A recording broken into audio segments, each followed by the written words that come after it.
নমস্কার বন্ধুরা, আজ আপনারা শুনবেন কথাশিল্পী শরৎচন্দ্র চট্টোপাধ্যায় রচিত অনুপমার প্রেম। 11 বর্ষ বয়ক্রমের মধ্যে অনুপমা নোবেল পড়িয়া পড়িয়া মাথাটা একেবারে বিগড়াইয়া ফেলিয়াছে।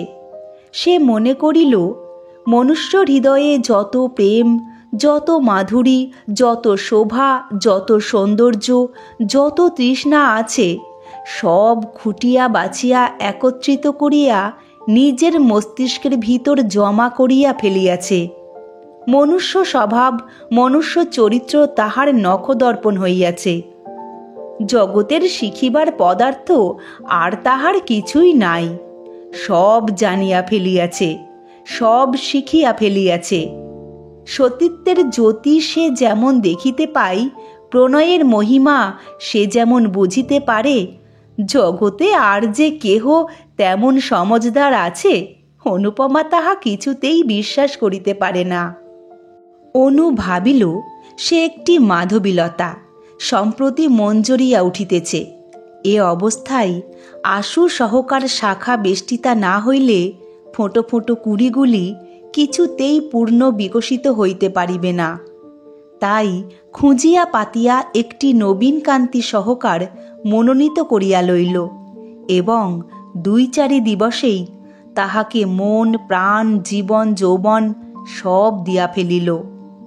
মনে মনে মন দিবার বা নিবার সকলেরই সমান অধিকার, কিন্তু জড়াইয়া ধরিবার পূর্বে সহকারটার মতামতেরও ঈষৎ প্রয়োজন হয়। এইখানেই মাধবীলতা কিছু বিপদে পড়িয়া গেল। নবীন নীরদকান্তকে সে কেমন করিয়া জানাইবে যে সে তাহার মাধবীলতা? স্ফুটনোন্মুখ হইয়া দাঁড়াইয়া আছে। তাহাকে আশ্রয় না দিলে এখনই কুঁড়ির ফুল লইয়া মাটিতে লুটাইতে লুটাইতে প্রাণত্যাগ করিবে। কিন্তু সহকার এত জানিতে পারিল না। না জানুক, অনুপমার প্রেম উত্তরোত্তর বৃদ্ধি পাইতে লাগিল। অমৃতে গরল, সুখে দুঃখ, প্রণয়ে বিচ্ছেদ চিরপ্রসিদ্ধ। 2-4 দিবসে অনুপমা বিরহ ব্যথায় জর্জরিত তনু হইয়া মনে মনে বলিল, স্বামীন, তুমি আমাকে লও বা না লও, ফিরিয়া চাহো বা না চাহো, আমি তোমার চিরদাসী। প্রাণ যাই তাহাও স্বীকার, কিন্তু তোমাকে কিছুতেই ছাড়িব না। এ জন্মে না পাই, আর জন্মে নিশ্চয় পাইব। তখন দেখিবে সতীসাধ্যির ক্ষুদ্র বাহুতে কত বল।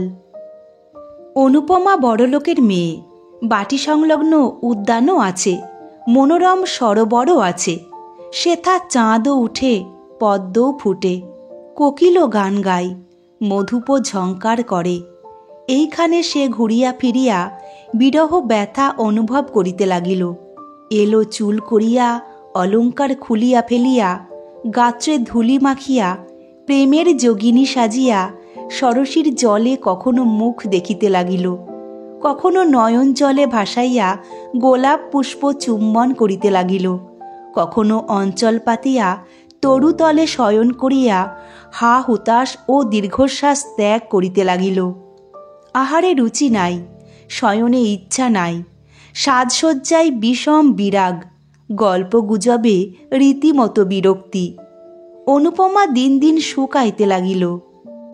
দেখিয়া শুনিয়া অনুর জননী মনে মনে প্রমাদ গণিলেন। 1 বই মেয়ে নয়, তার আবার এ কি হইল? জিজ্ঞাসা করিলে সে কি যে বলে কেহ বুঝিতে পারে না। ঠোঁটের কথা ঠোঁটেই মিলাইয়া যায়। অনুর জননী এক দিবস জগবন্ধু বাবুকে বলিলেন, ওগো, একবার চেয়ে দেখবে না, তোমার একটি বই মেয়ে নয়, সে যে বিনি চিকিৎসায় মরে যায়। জগবন্ধুবাবু বিস্মিত হইয়া বলিলেন, কি হলো ওর? তা জানি নে। ডাক্তার আসিয়া দেখিয়া শুনিয়া বলিলেন, অসুখ বিসুখ কিছু নাই। তবে এমন হয়ে যায় কেন? জগবন্ধুবাবু বিরক্ত হইয়া বলিলেন, তা কেমন করে জানব?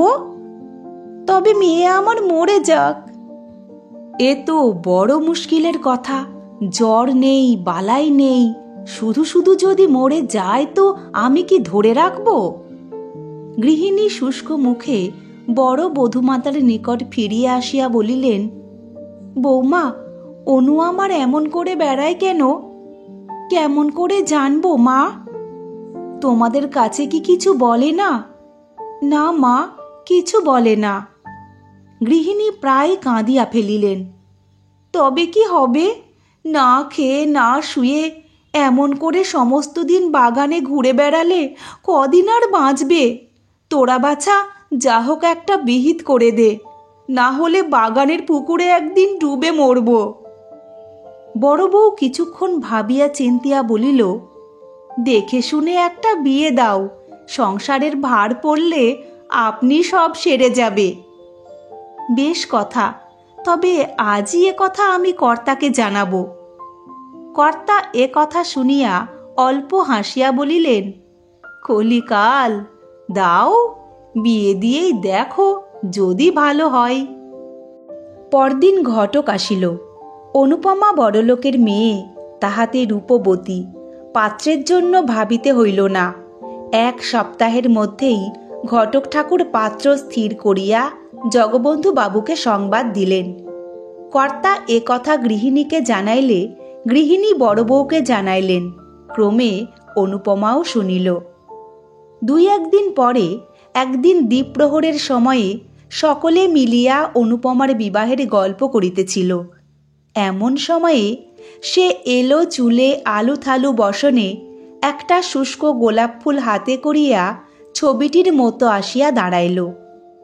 অনুর জননী কন্যাকে দেখিয়া ঈষৎ হাসিয়া বলিলেন, মা যেন আমার যোগিনী সেজেছেন। বড় বউ ঠাকুরনও একটু হাসিয়া বলিল, বিয়ে হলে কোথায় সব চলে যাবে, 2-1 ছেলে মেয়ে হলে তো কথাই নেই। অনুপমা চিত্রার পিতার ন্যায় সকল কথা শুনিতে লাগিল। বউ আবার বলিল, মা, ঠাকুরজির বিয়ের কবে দিন ঠিক হলো? দিন এখনো কিছু ঠিক করা হয়নি। ঠাকুর জামাই কি পড়েন? এইবার বিয়ে দেবেন। তবে তো বেশ ভালো বর। তাহার পর একটু হাসিয়া ঠাট্টা করিয়া বলিল, দেখতে কিন্তু খুব ভালো না হলে ঠাকুরজির আমার পছন্দ হবে না। কেন পছন্দ হবে না? জামাই আমার বেশ দেখতে। এইবার অনুপমা একটু গ্রীবা বক্র করিল।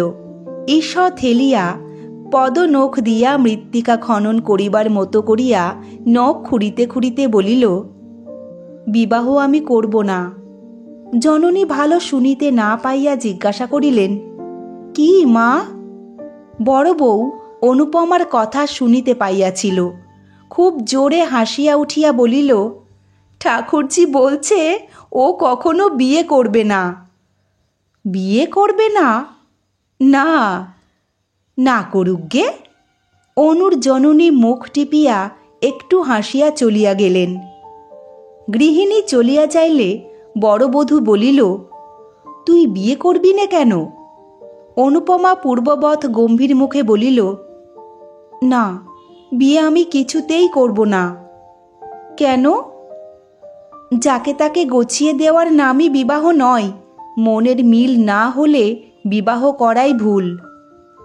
বড় বউ বিস্মিত হইয়া অনুর মুখপানে চাহিয়া বলিল, গছিয়ে দেওয়া আবার কি লো? গছিয়ে দেবে না তো কি মেয়ে মানুষ দেখে শুনে পছন্দ করে বিয়ে করবে? নিশ্চয়ই। তবে তোর মতে আমার বিয়েটাও ভুল হয়ে গেছে? বিয়ের আগে তো তোর দাদার নাম পর্যন্ত আমি শুনিনি। সবাই কি তোমার মতো? বউ আর একবার হাসিয়া বলিল, তোর কি তবে মনের মানুষ কেউ জুটেছে নাকি? অনুপমা বধূ ঠাকুরানীর সহাস্য বিদ্রূপে মুখখানি পূর্বাপেক্ষা চতুর্গুণ গম্ভীর করিয়া বলিল, বউ, ঠাট্টা করছো নাকি? এখন কি বিদ্রূপের সময়? কেন লো, হয়েছে কি? হয়েছে কি? তবে শোনো। অনুপমার মনে হইল তাহার সম্মুখে তাহার স্বামীকে বধ করা হইতেছে। সহসা কতলুখাঁর দুর্গে বধমঞ্চ সম্মুখে বিমলা ও বীরেন্দ্র সিংহের দৃশ্য তাহার মনে ভাসিয়া উঠিল। অনুপমা ভাবিল, তাহারা যাহা পারে সে কি তাহা পারে না? সতী স্ত্রী জগতে কাহাকে ভয় করে? দেখিতে দেখিতে তাহার চক্ষু অনৈসর্গিক প্রভায় ধকধক করিয়া জ্বলিয়া উঠিল। দেখিতে দেখিতে অঞ্চলখানা কোমরে জড়াইয়া গাছ কোমর বাঁধিয়া ফেলিল। ব্যাপার দেখিয়া বড়বধূ 3 হাত পিছাইয়া গেল। নিমেষে অনুপমা পার্শ্ববর্তী খাটের খুঁড়ো বেশ জড়াইয়া ধরিয়া ঊর্ধ্ব নেত্রে চিৎকার করিয়া কহিতে লাগিল, প্রভু, স্বামী প্রাণনাথ, জগৎ সমীপে আজ আমি মুক্ত কণ্ঠে স্বীকার করব, তুমিই আমার প্রাণনাথ।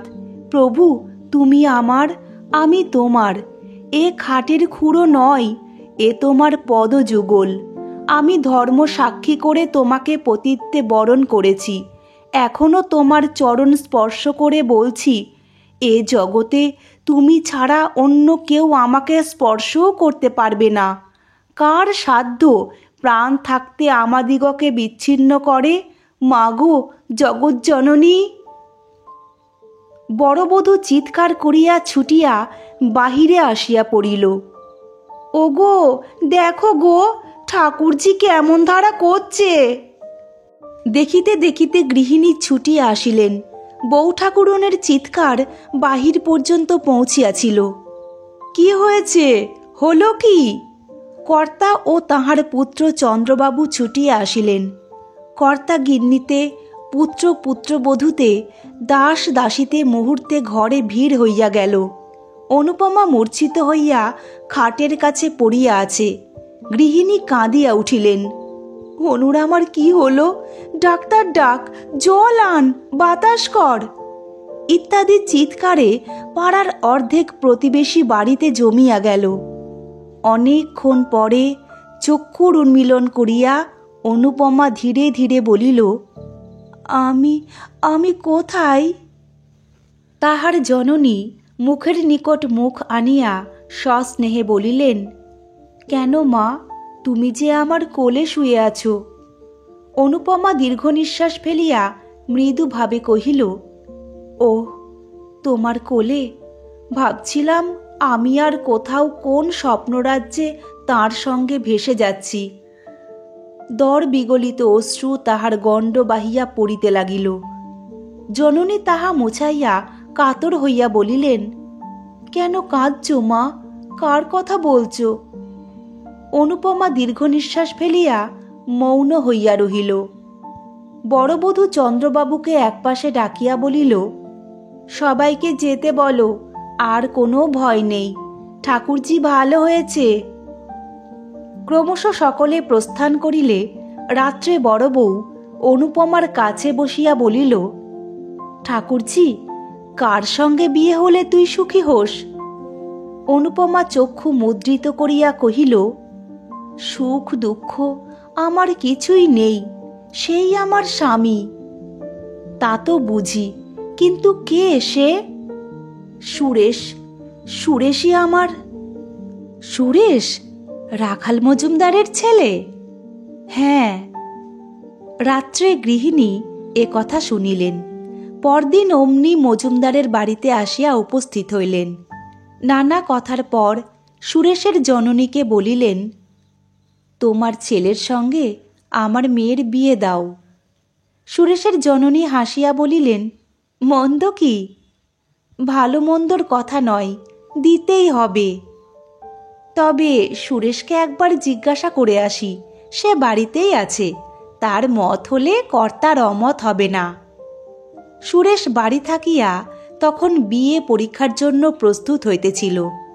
এক মুহূর্ত তাহার 1 বৎসর। তাহার মা বিবাহের কথা বলিলে সে কানেই তুলিল না। গৃহিণী আবার বলিলেন, সুরো, তোকে বিয়ে করতে হবে। সুরেশ মুখ তুলিয়া বলিল, তা তো হবেই, কিন্তু এখন কেন? পড়ার সময় ওসব কথা ভালো লাগে না। গৃহিণী অপ্রতিভ হইয়া বলিলেন, না না, পড়ার সময় কেন? এক্সামিন হয়ে গেলে বিয়ে হবে। কোথায়? এই গাঁয়ে জগবন্ধুবাবুর মেয়ের সঙ্গে। কি? চন্দ্রর বোনের সঙ্গে, যেটাকে খুকি বলে ডাকতো? খুকি বলে ডাকবে কেন? তার নাম অনুপমা। সুরেশ অল্প হাসিয়া বলিল, হ্যাঁ, অনুপমা। দূর, সেটা ভারী কুৎসিত। কুৎসিত হবে কেন? সে বেশ দেখতে। তা হোক বেশ দেখতে। এক জায়গায় শ্বশুর বাড়ি বাপের বাড়ি আমার ভালো লাগে না। কেন? তাতে আর দোষ কি? দোষের কথায় কাজ নেই। তুমি এখন যাও মা, আমি একটু পড়ি, কিছুই এখনো হয়নি। সুরেশের জননী ফিরিয়া আসিয়া বলিলেন, সুরো তো এক গাঁয়ে কিছুতেই বিয়ে করতে চায় না। কেন? তা তো জানি নে। অনুর জননী মজুমদার গৃহিণীর হাত ধরিয়া কাতরভাবে বলিলেন, তা হবে না ভাই, এ বিয়ে তোমাকে দিতেই হবে। ছেলের অমত, আমি কি করব বলো? না হলে আমি কিছুতেই ছাড়ব না। তবে আজ থাক, কাল আর একবার বুঝিয়ে দেখব, দেখি যদি মত করতে পারি। অনুর জননী বাড়ি ফিরিয়া আসিয়া জগবন্ধুকে বলিলেন, ওদের সুরেশের সঙ্গে যাতে অনুর আমার বিয়ে হয় তাই করো। কেন বলো দেখি? রায়গ্রামে তো একরকম সব ঠিক হয়েছে, সে সম্বন্ধ আবার ভেঙে কি হবে? কারণ আছে। কি কারণ? কারণ কিছু নয়, কিন্তু সুরেশের মতো অমন রূপে গুণে ছেলে কি পাওয়া যাবে? আর ও আমার একটিমাত্র মেয়ে, তার দূরে বিয়ে দেব না। সুরেশের সঙ্গে হলে যখন খুশি দেখতে পাবো। আচ্ছা, চেষ্টা করব। চেষ্টা নয়, নিশ্চিত দিতে হবে।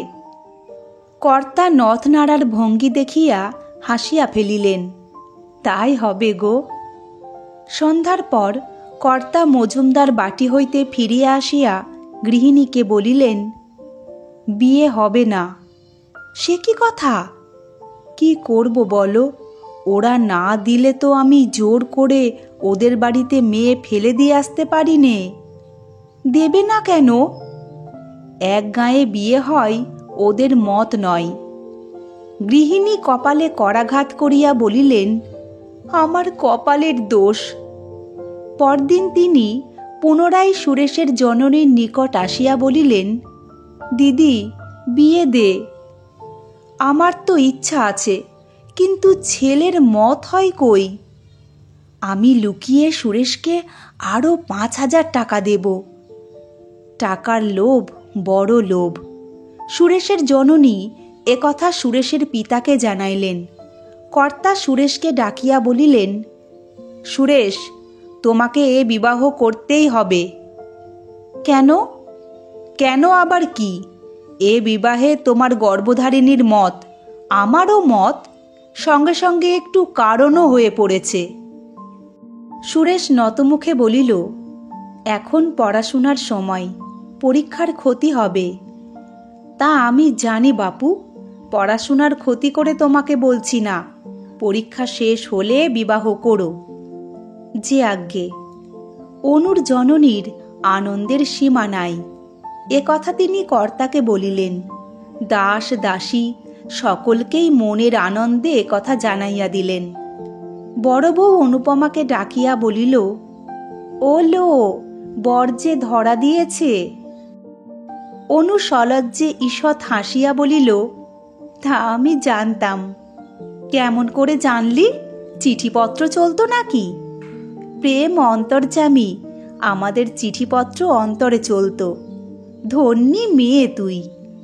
অনুপমা চলিয়া যাইলে বড় বধূ ঠাকুরানী মৃদু মৃদু বলিল, পাকামি শুনলে গা জ্বালা করে। আমি 3 ছেলের মা, উনি আজ আমাকে প্রেম শেখাতে এলেন। দুর্লভ বসু বিস্তর অর্থ রাখিয়া পরলোক গমন করিলে তাহার 20 বর্ষীয় একমাত্র পুত্র ললিতমোহন শ্রাদ্ধ শান্তি সমাপ্তি করিয়া একদিন স্কুলে যাইয়া মাস্টারকে বলিল, মাস্টার মশাই, আমার নামটা কেটে দিন। কেন বাপু? মিথ্যে পড়ে শুনে কি হবে? যে জন্য পড়াশোনা তা আমার বিস্তর আছে।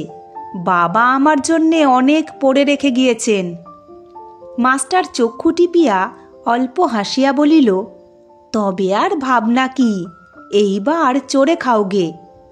এইখানেই ললিতমোহনের বিদ্যাভ্যাস ইতি হইল। ললিতমোহনের কাঁচা বয়স, তাহাতে বিস্তর অর্থ, কাজেই স্কুল ছাড়িবা মাত্র বিস্তর বন্ধুও জুটিয়া গেল। ক্রমে তামাক, সিদ্ধি, গাঁজা, মদ, গায়ক গায়িকা ইত্যাদি একটির পর একটি করিয়া ললিতমোহনের বৈঠকখানা পূর্ণ করিল।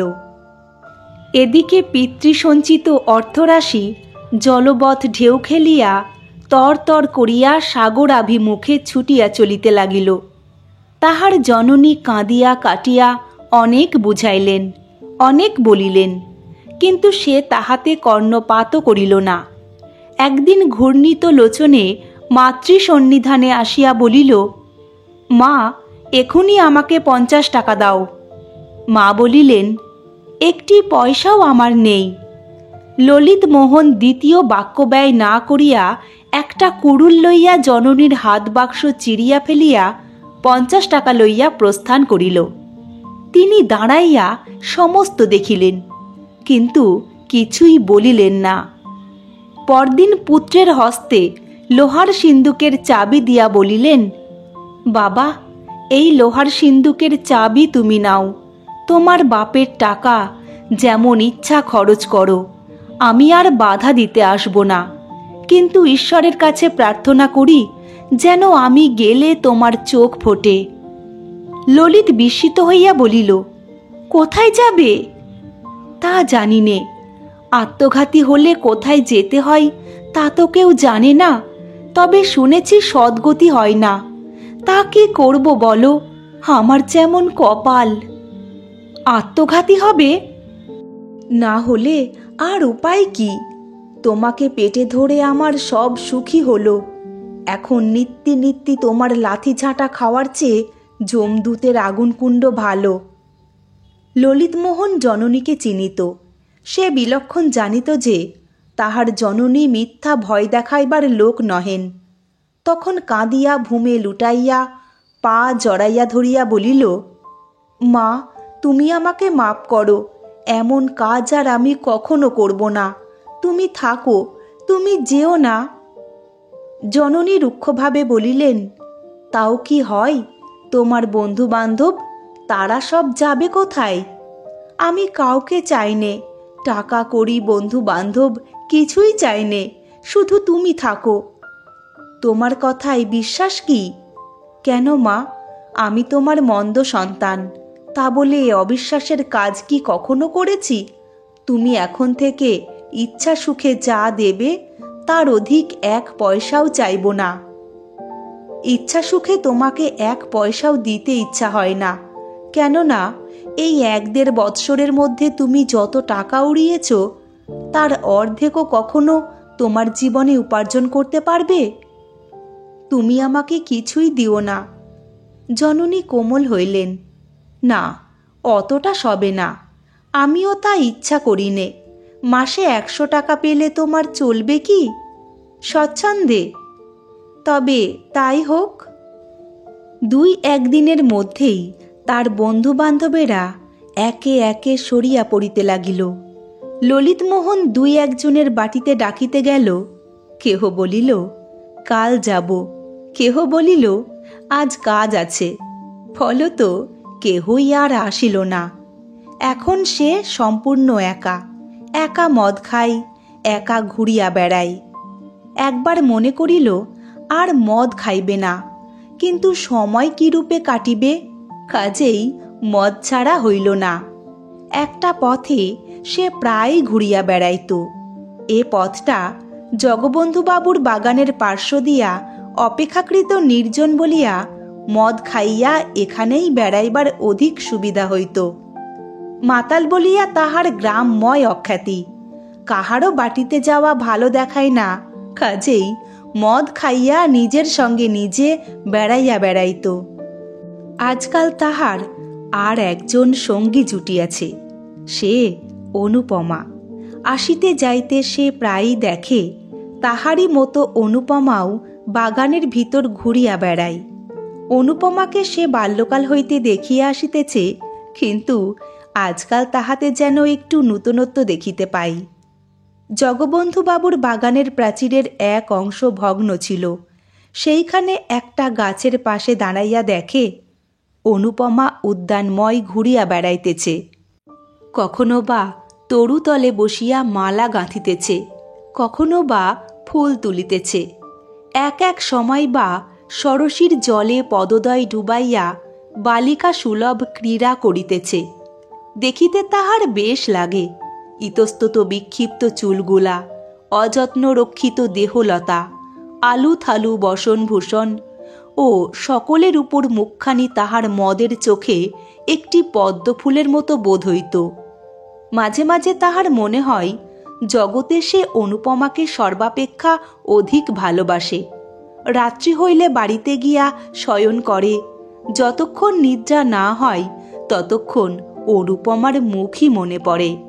স্বপ্নেও কখনো কখনো তাহার অনিন্দ সুন্দর বদনমণ্ডল হৃদয়ে জাগিয়া উঠে। এমনই করিয়া কতদিন যায়। জগবন্ধু বাবুর উদ্যানের সেই ভগ্ন অংশটিতে বৈকাল হইতে বসিয়া থাকা আজকাল তাহার নিত্য কর্ম হইয়া দাঁড়াইয়াছে। সে বালক নহে, অল্পদিনেই বুঝিতে পারিল যে অনুপমাকে বাস্তবিকই অতিশয় অধিক রকম ভালোবাসিয়া ফেলিয়াছে। কিন্তু এরূপ ভালোবাসায় লাভ নাই। সে জানিত সে মাতাল, সে অপদার্থ মূর্খ, সে সকলের ঘৃণিত জীব। অনুপমার কিছুতেই যোগ্য পাত্র নহে। শত চেষ্টাতেও তাহাকে পাওয়া সম্ভব নয়। তবে আর এমন করিয়া মন খারাপ করিয়া লাভ কি? কাল হইতে আর আসিবে না। কিন্তু থাকিতে পারিত না। সূর্য অস্তগত হইলে সে মদটুকু খাইয়া সেই ভাঙা পাঁচিলটির উপর আসিয়া বসিত। তবে ভিতরে একটা কথা আছে, কাহাকেও ভালোবাসিলে মনে হয় সেও বুঝি আমাকে ভালোবাসে, আমাকে কেন বাসিবে না? অবশ্য এ কথা প্রতিপন্ন করা যায় না। একদিন ললিতমোহন প্রাচীরে উঠিয়াছে। এমন সময় চন্দ্রবাবুর চোখে পড়িল। চন্দ্রবাবু দারবানকে হাঁকিয়া বলিলেন, পাকড়ো। দারবান প্রথমে বুঝিতে পারিল না কাহাকে ধরিতে হইবে। পরে যখন বুঝিল ললিতবাবুকে, তখন সেলাম করিয়া 3 হাত পিছাইয়া দাঁড়াইল। চন্দ্রবাবু পুনরায় চিৎকার করিয়া বলিলেন, পাকড়কে থানা মে দেও। দারবান আধা বাংলা আধা হিন্দিতে বলিল, আমি নেহি পারবে বাবু। ললিতমোহন ততক্ষণে ধীরে ধীরে প্রাচীর টপকাইয়া প্রস্থান করিল। সে চলিয়া যাইলে চন্দ্রবাবু বলিলেন, কাহে নেহি পাকড়া? দারবান চুপ করিয়া রহিল। একজন মালি ললিতকে বিলক্ষণ চিনিত। সে বলিল, ও বেটা ভোজপুরীর সাধ্য কি ললিতবাবুকে ধরে? ওর মতো 4টে দারোয়ানের মাথা ওর এক ঘুষিতে ভেঙে যায়।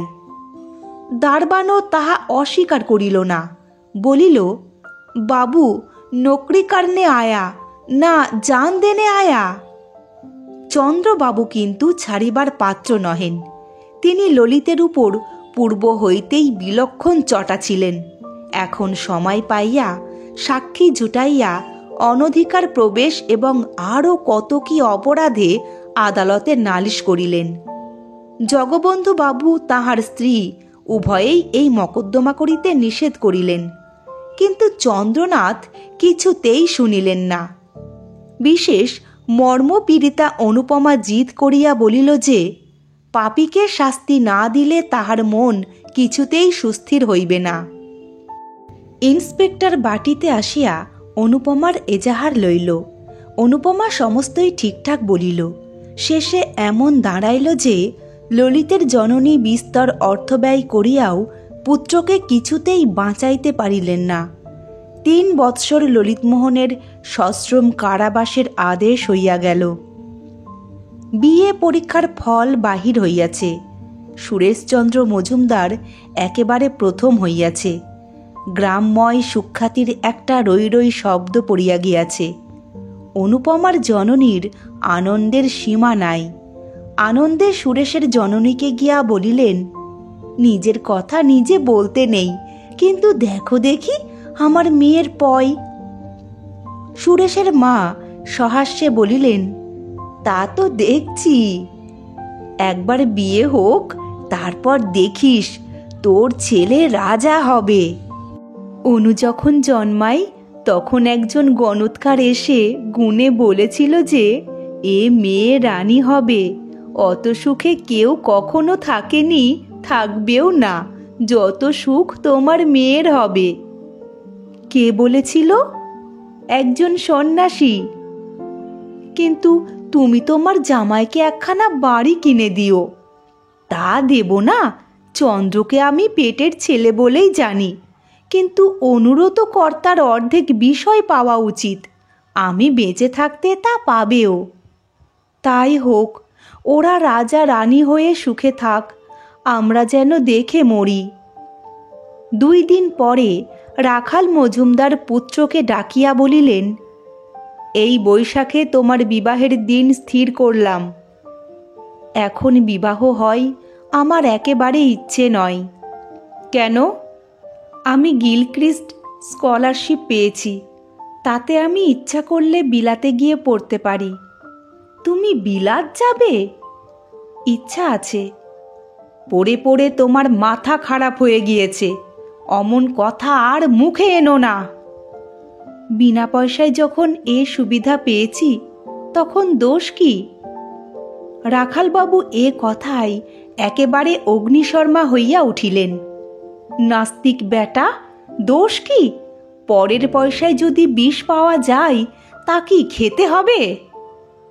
সে কথায় এ কথায় অনেক প্রভেদ। প্রভেদ আর কোথায়?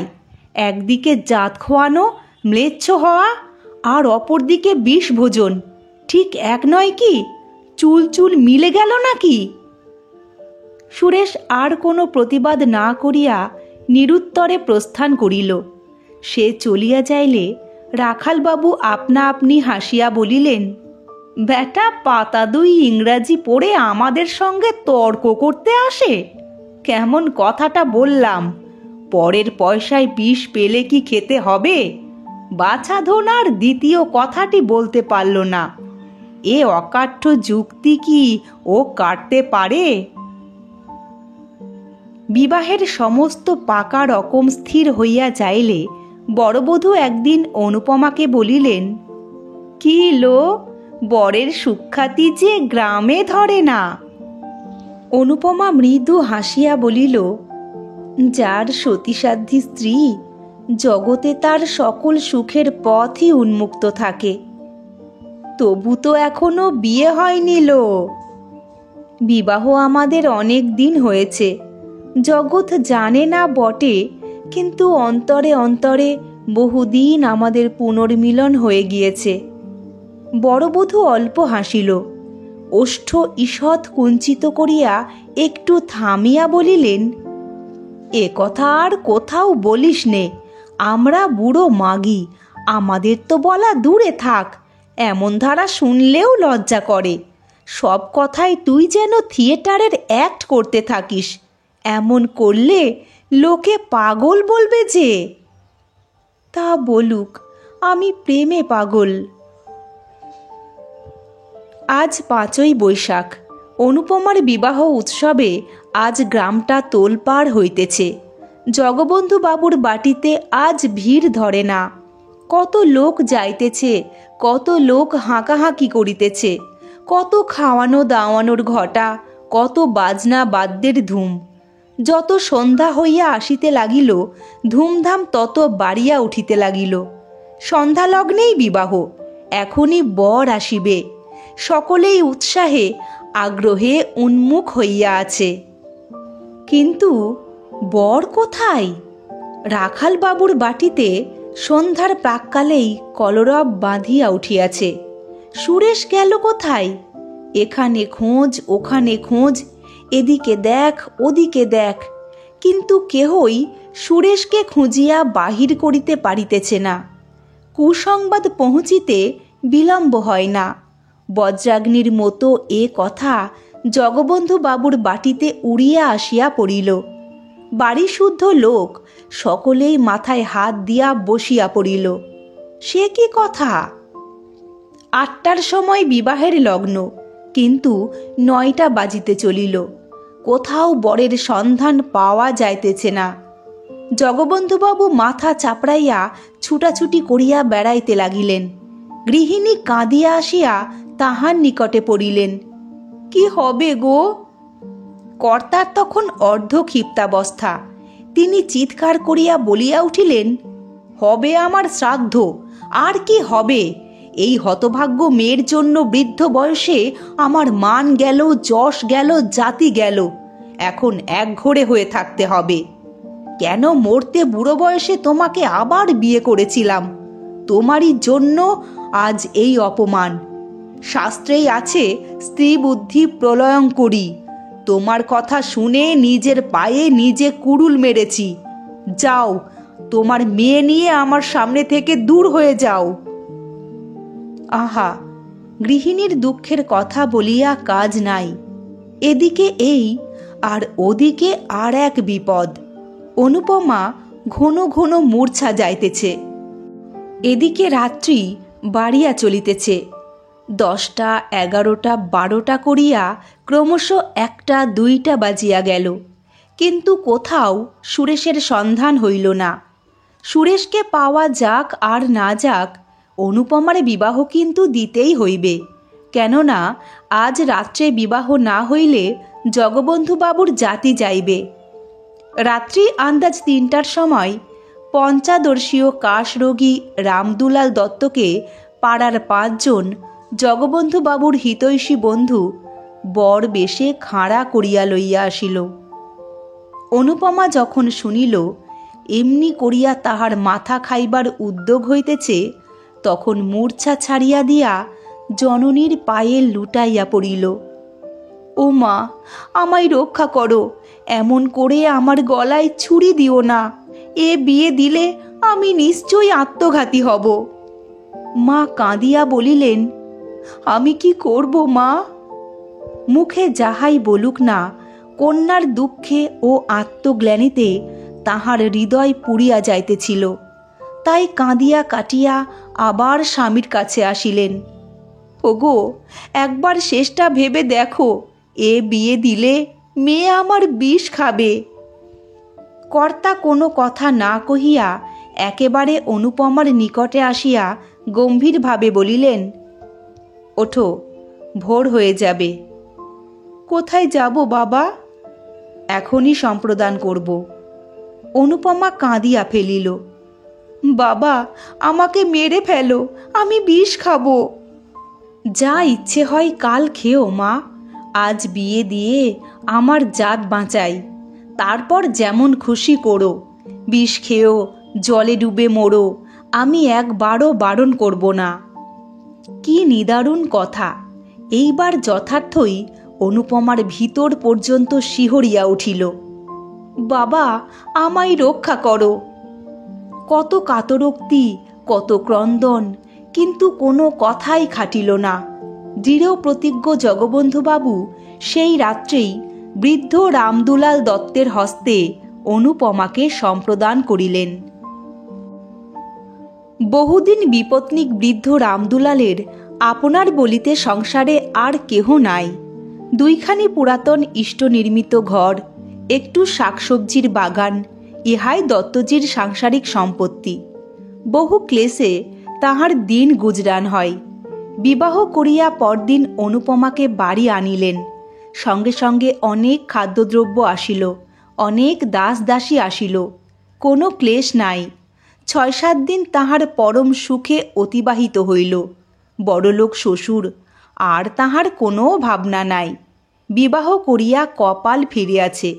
কিন্তু অনুপমার স্বতন্ত্র কথা। আর 1-2 থাকিয়া সে পিত্রালয়ে ফিরিয়া আসিল। তখন তাহার মুখ দেখিয়া দাস দাসীরাও গোপনে চক্ষু মুছিল।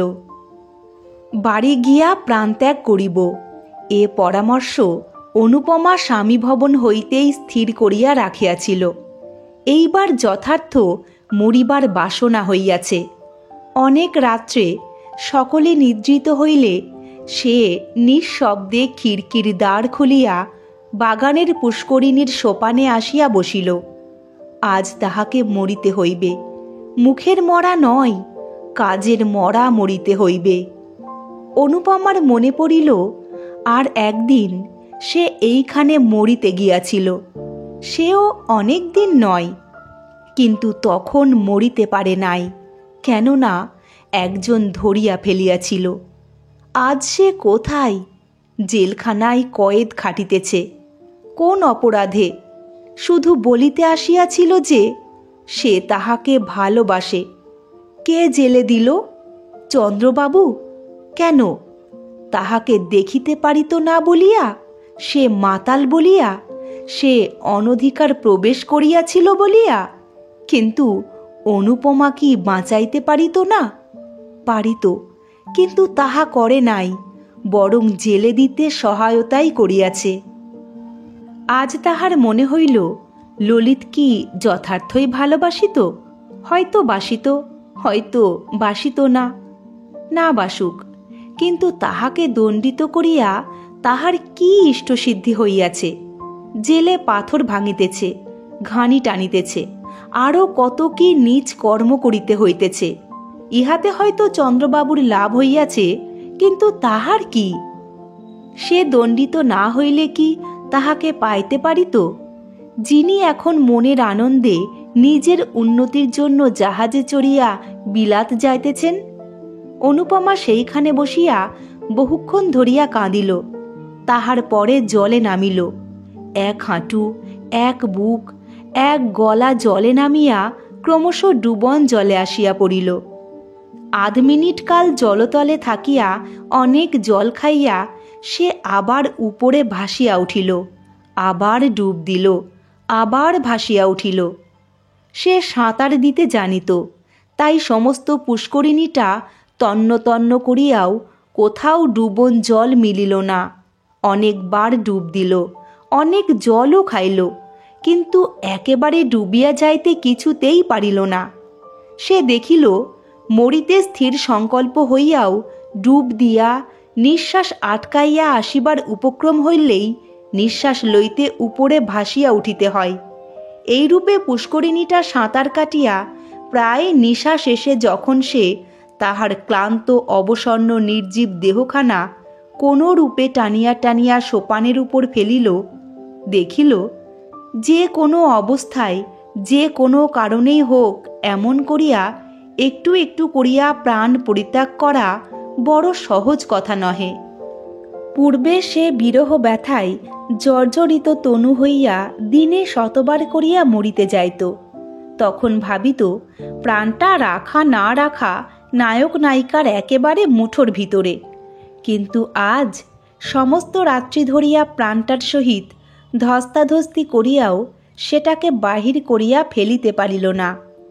আজ সে বিলক্ষণ বুঝিল তাহাকে জন্মের মতো বিদায় দেওয়া তাহার 11 বর্ষীয় বিরহ ব্যথায় কুলাইয়া উঠে না।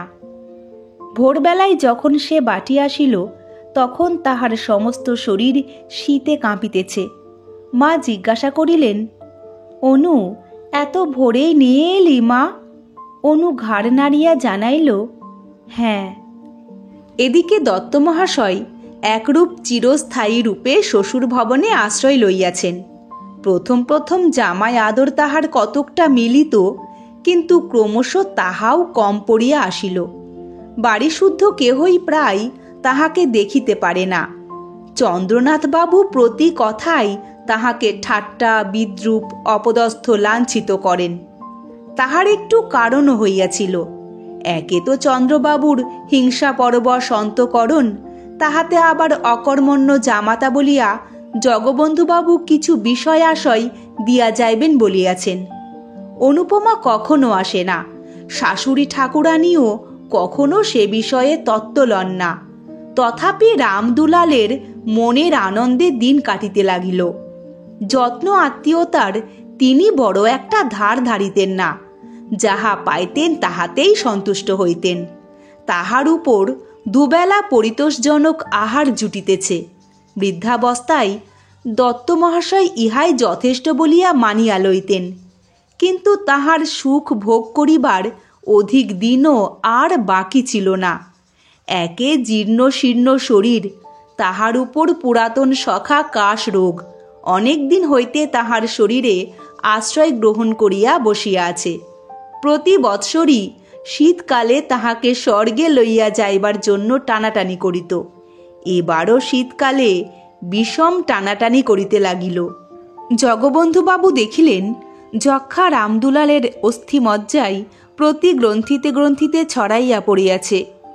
পাড়া গাঁয়ে সুচিকিৎসা হইবে না জানিয়া কলিকাতায় পাঠাইয়া দিলেন।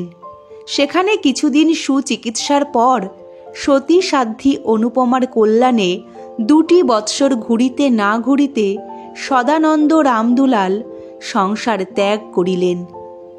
তথাপি অনুপমা একটু কাঁদিল।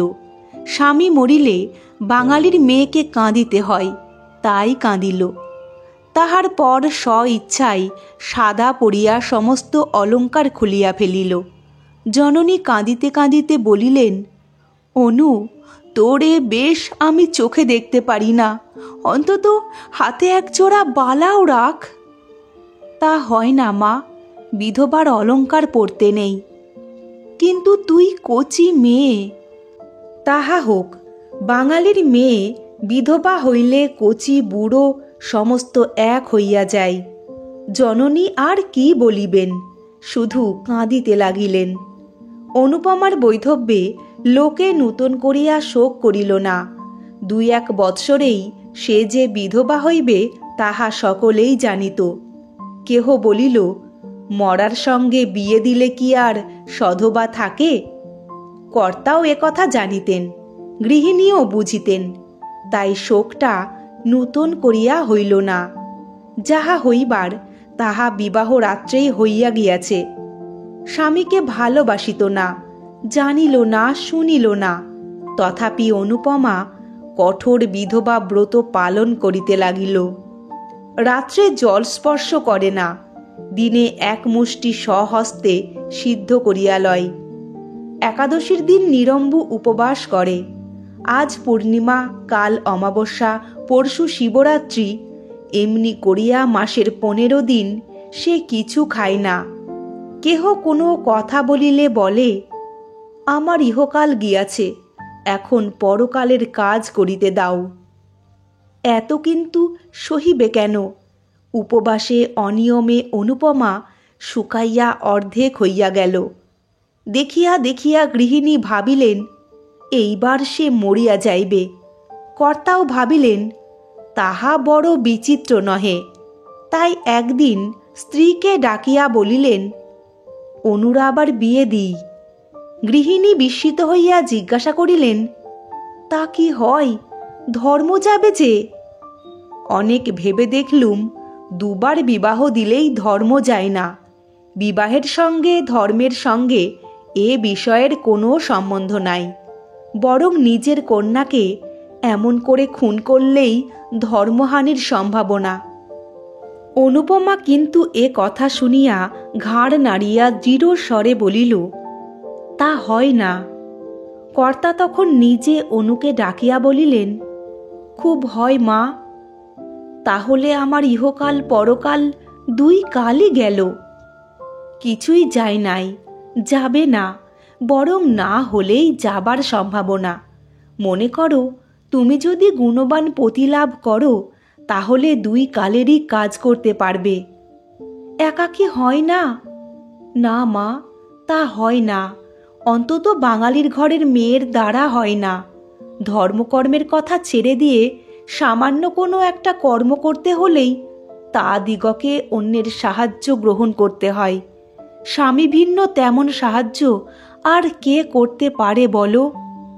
আরও কি দোষে তোমার এত শাস্তি? অনুপমা আনত মুখে বলিল, আমার পূর্বজন্মের ফল। গোঁড়া হিন্দু জগবন্ধুবাবুর কর্ণে এ কথাটা খট করিয়া লাগিল। কিছুক্ষণ স্তব্ধ থাকিয়া বলিলেন, তাই যদি হয়, তবুও তোমার একজন অভিভাবকের প্রয়োজন। আমাদের অবর্তমানে কে তোমাকে দেখবে? দাদা দেখবেন। ঈশ্বর না করুন, কিন্তু সে যদি না দেখে? সে তোমার মার পেটের ভাই নয়। বিশেষ আমি যতদূর জানি তার মনও ভালো নয়। অনুপমা মনে মনে বলিল, তখন বিষ খাব। আরও একটা কথা আছে অনু, পিতা হলেও সে কথা আমার বলা উচিত। মানুষের মন সব সময়ে যে ঠিক একই রকম থাকবে তা কেউ বলতে পারে না। বিশেষ যৌবনকালে প্রবৃত্তিগুলি সর্বদা বশ রাখতে মুনি ঋষিরাও সমর্থ হন না। কিছুকাল নিস্তব্ধ থাকিয়া অনুপমা কহিল, জাত যাবে যে? না মা, জাত যাবে না। এখন আমার সময় হয়ে আসছে, চোখও ফুটছে।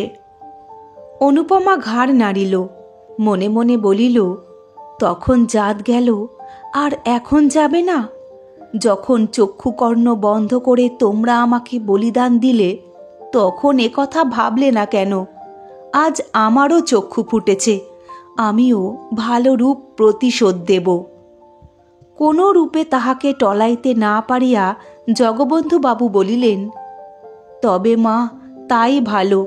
তোমার ইচ্ছার বিরুদ্ধে আমি বিবাহ দিতে চাই না। তোমার খাবার পড়বার ক্লেশ না হয় তা আমি করে যাব। তারপর ধর্ম মন রেখে যাতে সুখী হতে পারো, করো। 3 বৎসর পরে খালাস হইয়াও ললিত মোহন বাড়ি ফিরিল না। কেহ বলিল, লজ্জায় আসিতেছে না। কেহ বলিল, সে গ্রামে কি আর মুখ দেখাতে পারে?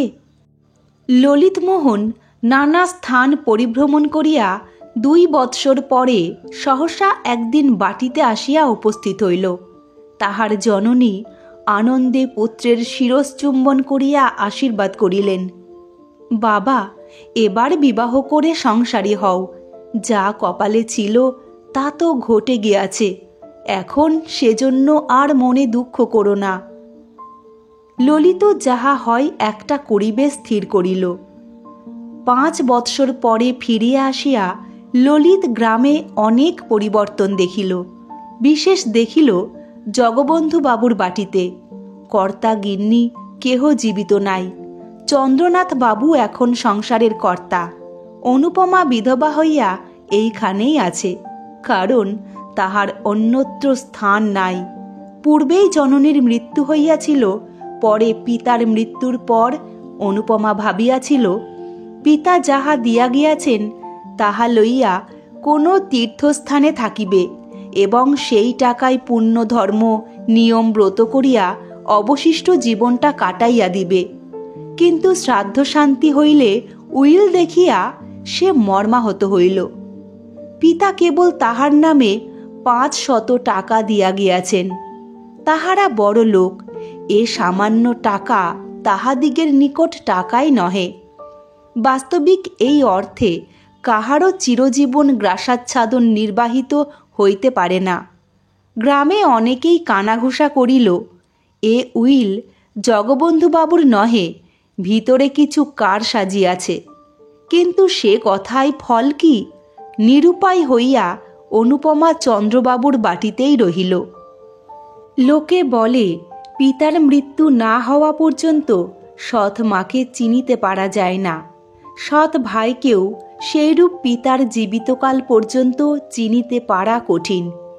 এতদিন পরে অনুপমা জানিতে পারিল তাহার দাদা চন্দ্রনাথ বাবু কি চরিত্রের মানুষ। যত প্রকার অধম শ্রেণীর মানুষ দেখিতে পাওয়া যায়, চন্দ্রনাথ বাবু তাহাদের সর্বনিকৃষ্ট।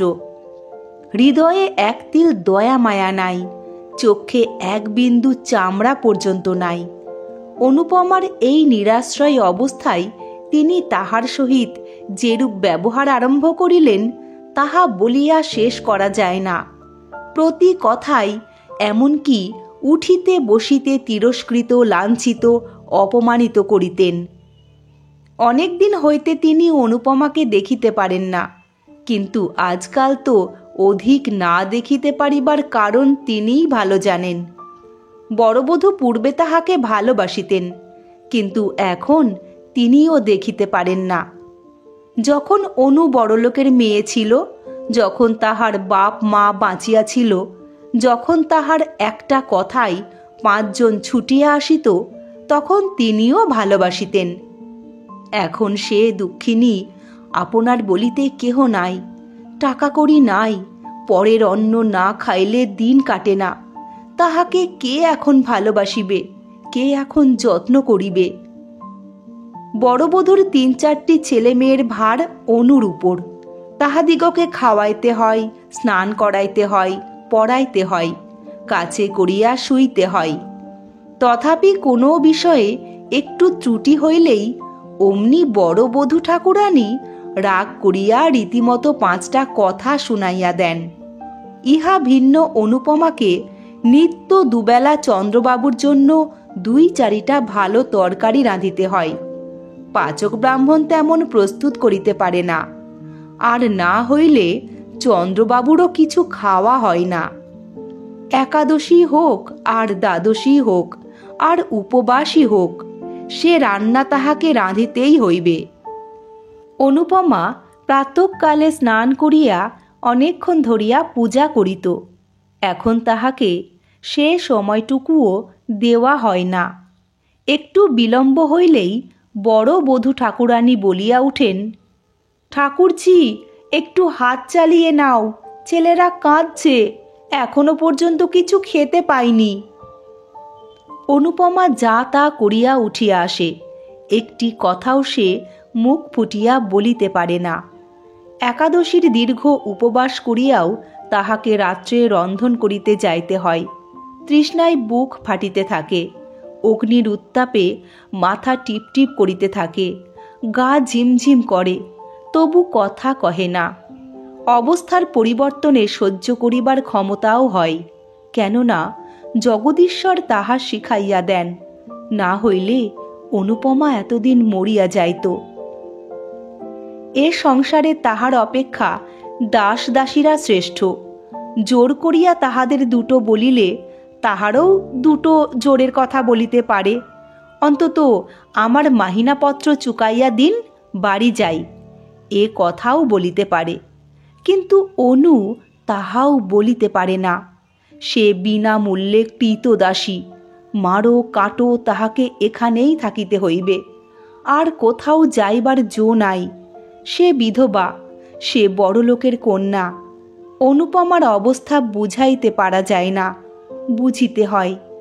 বাঙালির ঘরে পরান্ন প্রত্যাশিনী বিধবাই কেবল তাহার অবস্থা বুঝিতে পারিবেন, অন্যের না বুঝিতেই পারে। আজ দ্বাদশী। সকাল সকাল স্নান করিয়া অনুপমা পূজা করিতে বসিল। তখনও 15 মিনিট হয় নাই। বড়বধূ ঘরের বাহির হইতেই একটু বড় গলায় বলিলেন, ঠাকুরজি, তোমার কি আজ সমস্ত দিনে হবে না? এমন করে তো চলবে না বাপু। অনুপমা শিবের মাথায় জল দিতেছিল, কথা কহিল না। বড়বধূ 10 মিনিট পরে পুনর্বার ঘুরিয়া আসিয়া সেইখান হইতেই চিৎকার করিলেন, অত পুণ্যি ছালায় আঁটবে না গো, অত পুণ্যি করো না। আর অত পুণ্যি ধর্মের শখ থাকে তো বনে জঙ্গলে গিয়ে করোগে, সংসারে থেকে অত বাড়াবাড়ি সইতে পারা যায় না। তথাপি অনুপমা কথা কহিল না। বড় বউ দ্বিগুণ চেঁচাইয়া উঠিলেন, বলি কেউ খাবে দাবে না? অনুপমা হস্তস্থিত বিল্বপত্র নামাইয়া রাখিয়া বলিল, আমার অসুখ হয়েছে, আজ আমি কিছুই পারব না। পারবে না? তবে সবাই উপোস করুক। কেন, আমি ছাড়া কি লোক নেই? ঠাকুরের কি হলো? তার জ্বর হয়েছে, আর উনি ঠাকুরের রান্না কি খেতে পারেন? না পারেন, তুমি রেঁধে দাও গে। আমি রাঁধব? মাথার যন্ত্রণায় প্রাণ যায়। একটা কবিরাজ 24 ঘন্টা আমার পিছনে লেগে আছে, আর আমি আগুনের তাতে যাব? অনুপমা জ্বলিয়া উঠিল, বলিল, তবে সবাইকে উপোস করতে বলো গে। তাই যাই, তোমার দাদাকে এ কথা জানাই গে। আর তোমার অসুখ হবে কেন? এই নেয়ে ধুয়ে এলে এখুনি গিলবে কুটবে, আর বড় ভাইকে একটু রেঁধে খাওয়াতে পারো না? না, পারি নে। বড় বউ, আমি তোমাদের কেনা মাদি নই যে যা মুখে আসবে তাই বলবে। আমি এসব কথা দাদাকে জানাবো। বড় বউ মুখভঙ্গি করিয়া বলিল, তাই জানাও গে, তোমার দাদা এসে আমার মাথাটা কেটে নিয়ে যাক। অনুপমা কিছুক্ষণ স্তব্ধ হইয়া রহিল। তাহার পর বলিল, তা জানি, দাদা ভালো হলে আর তোমার এত সাহস কেন? তিনি করেছেন কি? খেতে দিচ্ছেন, পড়তে দিচ্ছেন, আবার কি করবেন? সত্যি সত্যি তো আর আমাকে তাড়িয়ে দিয়ে তোমায় মাথায় করে রাখতে পারেন না। এজন্য আর মিছে রাগ করলে চলবে কেন? সমস্ত বস্তুরই সীমা আছে। অনুপমার সহিষ্ণুতারও সীমা আছে। সে এতদিন যাহা বলে নাই, আজ তাহা বলিয়া ফেলিল। বলিল, দাদা আমাকে খাওয়াবেন পড়াবেন কি? যে বাপের টাকায় তিনি খান, আমি সেই বাপের টাকায় খাই। বড় বউ ক্রুদ্ধ হইল। তাই যদি হতো তাহলে বাপ আর পথের কাঙাল করে রেখে যেত না। পথের কাঙাল তিনি করে যাননি, তোমরাই করেছ। গ্রাম শুদ্ধ সবাই জানে তিনি আমাকে নিঃসম্বল রেখে যাননি। সে টাকা দাদা চুরি না করলে আজ আমাকে তোমার মুখ নাড়া খেতে হতো না। বড় বধূর মুখ প্রথমে শুকাইয়া গেল, কিন্তু পরক্ষণেই দ্বিগুণ তেজে জ্বলিয়া উঠিল। গ্রাম শুদ্ধ সবাই জানে উনি চোর? তবে এ কথা ওনাকে জানাবো। জানিও, আরও বলো যে পাপের ফল তাকে পেতেই হবে। সেদিন এমনই গেল। অবশ্য এ কথা চন্দ্রবাবু শুনিতে পাইলেন, কিন্তু কোনরূপ উচ্চবাচ্য করিলেন না। চন্দ্রনাথ বাবুর সংসারে ভোলা বলিয়া একজন ছোঁড়া মতো ভৃত্য ছিল। 5-6 দিন পরে চন্দ্রবাবু একদিন তাহাকে বাটির ভিতর ডাকিয়া আনিয়া বেদম প্রহার করিতে লাগিলেন। চিৎকার শব্দে অন্যান্য দাস দাসীরা ছুটিয়া আসিল। তখনও অসম্ভব মার চলিতেছে। অনুপমা ঘরের ভিতর পূজা করিতেছিল। পূজা ফেলিয়া সেও ছুটিয়া আসিল। ভোলার নাক মুখ দিয়া তখনও রক্ত ছুটিতেছিল। অনুপমা চিৎকার করিয়া উঠিল, দাদা, করো কি? মরে গেল যে। চন্দ্রবাবু খিঁচাইয়া উঠিলেন, আজ বেটাকে একেবারে মেরে ফেলব। তোকেও সঙ্গে সঙ্গে মেরে ফেলতাম, কিন্তু শুধু মেয়ে মানুষ বলে তুই বেঁচে গেলি।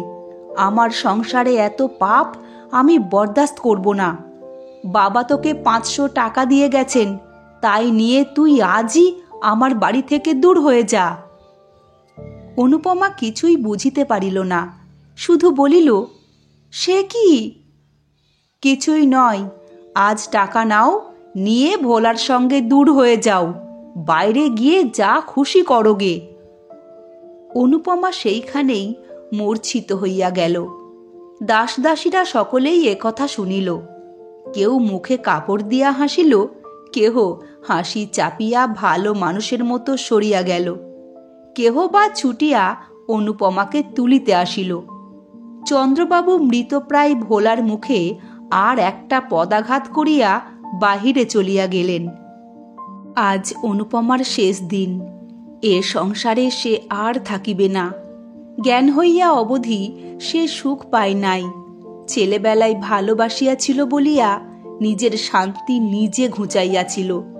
অতিরিক্ত বাড়াবাড়ি করিয়াছিল বলিয়া বিধাতা তাহাকে এক তিলও সুখ দেন নাই। যাহাকে ভালোবাসিত মনে করিত তাহাকে পাইল না। যে ভালোবাসিতে আসিয়াছিল তাহাকে তাড়াইয়া দিল। পিতা নাই, মাতা নাই, দাঁড়াইবার স্থান নাই।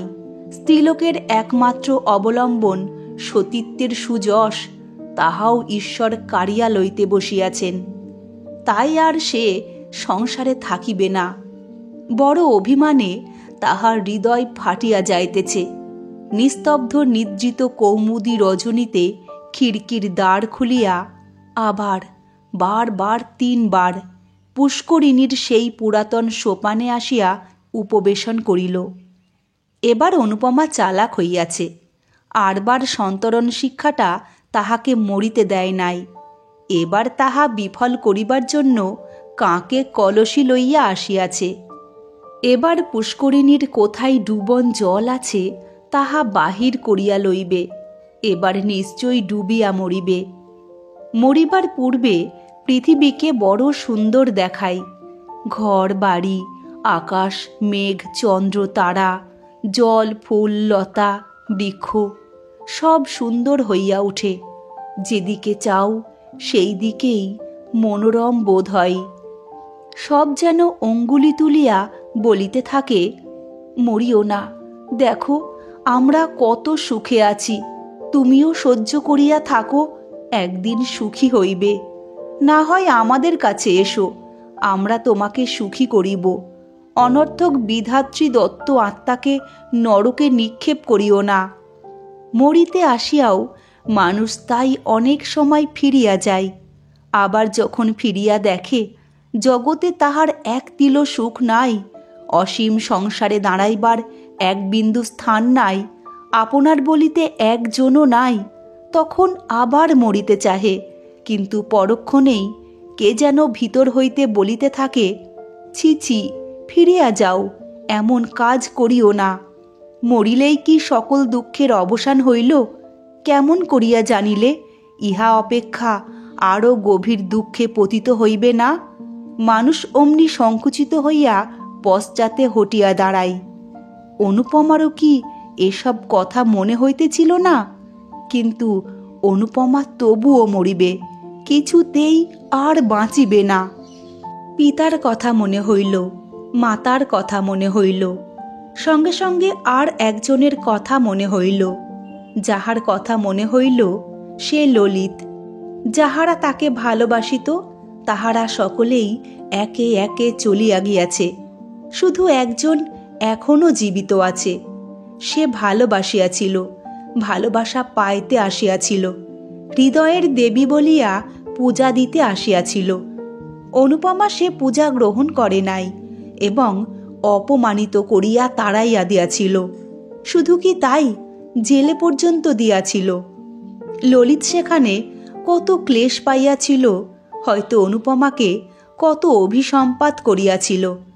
তাহার মনে হইল নিশ্চিত সেই পাপেই এত ক্লেশ, এত যন্ত্রণা। সে ফিরিয়া আসিয়াছে, ভালো হইয়াছে, মদ ছাড়িয়াছে, দেশের উপকার করিয়া আবার যশ কিনিতেছে। সে কি আজও তাহাকে মনে করে? হয়তো করে না, হয়তো করে, কিন্তু তাহাতে কি? তাহার যে কলঙ্ক রটিয়াছে, তিনি কি তাহা শুনিয়াছেন? যখন গ্রামময় রটিবে যে আমি কলঙ্কিনী হইয়া ডুবিয়াছি, কাল যখন আমার দেহ জলের উপর ভাসিয়া উঠিবে, ছি ছি, কত ঘৃণায় তার ওষ্ঠ কুঞ্চিত হইয়া উঠিবে। অনুপমা অঞ্চল দিয়া গলদেশে কলসি বাঁধিল। এমন সময়ে কে একজন পশ্চাৎ হইতে ডাকিল, অনুপমা। অনুপমা চমকাইয়া ফিরিয়া দেখিল একজন দীর্ঘাকৃতি পুরুষ স্থির হইয়া দাঁড়াইয়া আছে। আগন্তুক আবার ডাকিল। অনুপমার মনে হইল এ স্বর আর কোথাও শুনিয়াছে, কিন্তু স্মরণ করিতে পারিল না। চুপ করিয়া রহিল। অনুপমা, আত্মহত্যা করো না। অনুপমা কোনো কালেই বীরানত লজ্জাবতী লতা নহে। সে সাহস করিয়া বলিল, আমি আত্মহত্যা করব, আপনি কি করে জানলেন? তবে গলায় কলসি বেঁধেছ কেন? অনুপমা মৌন হইয়া রহিল। আগন্তুক ঈষৎ হাসিয়া বলিল, আত্মঘাতী হলে কি হয় জানো? কি? অনন্ত নরক। অনুপমা শিহরিয়া উঠিল। ধীরে ধীরে কলসি খুলিয়া রাখিয়া বলিল, এ সংসারে স্থান নাই। ভুলে গিয়েছ? আমি মনে করে দিচ্ছি। প্রায় 6 বছর পূর্বে ঠিক এই স্থানে একজন তোমাকে চিরজীবনের জন্য স্থান দিতে চেয়েছিল, স্মরণ হয়? অনুপমা লজ্জায় রক্তমুখী হইয়া বলিল, হয়। এ সংকল্প ত্যাগ করো। আমার কলঙ্ক রটেছে, আমার বাঁচা হয় না। মরলেই কি কলঙ্ক যায়? যাক না যাক, আমি তা শুনতে যাব না। ভুল বুঝেছ অনুপমা। মরলে এ কলঙ্ক চিরকাল ছায়ার মতো তোমার নামের পাশে পাশে ঘুরে বেড়াবে। বেঁচে দেখো, এ মিথ্যা কলঙ্ক কখনো চিরস্থায়ী হবে না। কিন্তু কোথায় গিয়ে বেঁচে থাকবো? আমার সঙ্গে চলো। অনুপমার একবার মনে হইল তাহাই করিবে, চরণে লুটাইয়া পড়িবে। বলিবে, আমাকে ক্ষমা করো। বলিবে, তোমার অনেক অর্থ, আমাকে কিছু ভিক্ষা দাও, আমি গিয়া কোথাও লুকাইয়া থাকি। পরে অনেকক্ষণ মৌন থাকিয়া ভাবিয়া চিন্তিয়া বলিল, আমি যাব না। কথা শেষ হইতে না হইতে অনুপমা জলে ঝাঁপাইয়া পড়িল। অনুপমা জ্ঞান হইলে দেখিল সুসজ্জিত পালঙ্কের উপর সে শয়ন করিয়া আছে, পার্শ্বে ললিতমোহন। অনুপমা চক্ষুর উন্মীলন করিয়া কাতর স্বরে বলিল, কেন আমাকে বাঁচালে? শরৎচন্দ্র চট্টোপাধ্যায় রচিত অনুপমার প্রেম গল্পটি এখানেই শেষ হল। গল্প পাঠ আপনাদের কেমন লাগলো কমেন্ট করে জানাবেন। গল্প পাঠ যদি আপনাদের ভালো লেগে থাকে তবে গল্পের শেষে ভিডিওটিতে একটি লাইক দেওয়ার অনুরোধ রইল। সেই সঙ্গে অনুরোধ রইল চ্যানেলটিকে সাবস্ক্রাইব করার, ভিন্ন ভিন্ন স্বাদের অডিও স্টোরি শোনার জন্য। ফিরে আসছি খুব শীঘ্র নতুন আরেকটি গল্প নিয়ে। ততক্ষণ সবাই ভালো থাকবেন, সুস্থ থাকবেন। নমস্কার।